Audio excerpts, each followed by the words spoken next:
అన్న సేవ అప్పుడు అన్నకు 23 సంవత్సరాల టైంలోనే మంచిర్యాల జిల్లా వాళ్ళకు కూడా ఒక మా మంత్రి వాళ్ళతో చెప్పించి మా ఒక ఫ్రెండ్కు అప్పుడు సహాయం చేసి పెద్ద పని చేయడం జరిగింది.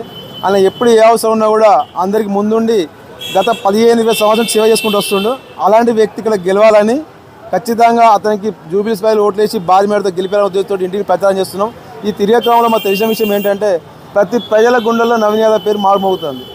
ఎప్పుడు 11వ తారీఖు వస్తుందా, ఎప్పుడు ఓట్లేసి భారీ మేరతో గెలిపించాలనే పేరు అందరూ ఆలోచన ఉన్నది.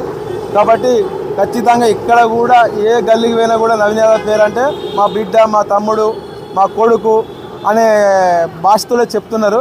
కాబట్టి ఖచ్చితంగా నవీన్ యాదవ్ 50,000 మేరతో పైన గెలుస్తారని అందరం ఆశిస్తున్నాం. ఖచ్చితంగా అతను గెలిపించుకోవాలి. ఎందుకంటే ఈ రోజుల్లో యువత ఆ ఏజ్ ఫ్యాక్టర్స్లో అతని బ్యాక్గ్రౌండ్ ఉన్నప్పుడు వేరే పని చేస్తారు. కానీ నవీన్ యాదవ్ విషయంలో మాత్రం 20 సంవత్సరాల నుంచి ప్రతిరోజు ఎప్పుడు కలిసినా మాతోటి ప్రజాసేవ గురించి మాట్లాడతారు. పేద వేయాలి. మా గతంలో 10 సంవత్సరాల క్రితం నుంచి కూడా గ్రూప్ 1 ఆఫీసర్లు, గ్రూప్ 2 ఆఫీసర్లకు ఫ్రీ కోచింగ్ ఇప్పించి చాలామంది 500 మంది స్టూడెంట్స్ చదివించి అందులో చాలామంది 56 మందికి ఉద్యోగాలు వచ్చినాయి. ఇలా ఆయన సేవలు ఒక జూబ్లీస్ కాకుండా 2 రాష్ట్రాలకు కూడా చాలామంది చెందాయి. అందులో మేము కూడా ఒక సేవ అతను ఒక సాయం తీసుకున్న వ్యక్తులం. అంటే బయట కాన్స్టిట్యూన్సీకి ఇంత సేవ చేసినప్పుడు జూబ్లీస్ ప్రజలు అదృష్టవంతులు. ఇలాంటి వ్యక్తికి ఒకసారి అవకాశం ఇచ్చి, ఎందుకంటే ఒక్కసారి అడిగిపోతే ప్రజల ముఖం చూడరు. అదే నవీన్ యాదవ్ అన్న 20 సంవత్సరాల నుంచి 3 సార్లు ఓడగొట్టినా కూడా ప్రజలను వదిలేసిపోలే. ఒక ఎమ్మెల్యే అయిన సేవలు వ్యక్తిగతంగా సొంత మేస్తో ఈయన సేవ చేయగలుగుతాడు. ఇది ఎవ్వరితో సాధ్యం కాదు.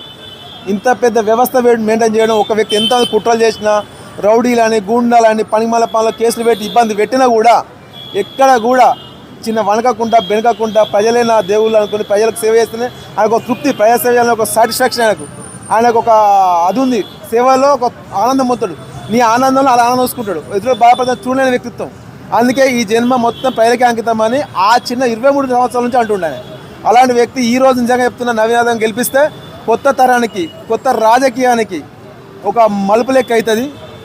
ఇప్పుడు అవినీతి, అక్రమార్కులు, దుర్మార్గులు, దుష్టుల పరిపాలన ఏవైతే ఉన్నాయో అవన్నీ చర్మగీతం వాడినట్టయితే. అందుకే ఎవరైతే దొంగలు, కబ్జాలు, రౌడీలు, గుండాలు ఉన్నారో వాళ్ళ భయం ముట్టే ఇవాళ రౌడీ అని నవీన్ అన్న అంటారు. ఎందుకంటే నవీన్ అన్న వస్తే ఆ రౌడీల ఆటలు సాగాయి, వాళ్ళ కబ్జాలు కావు.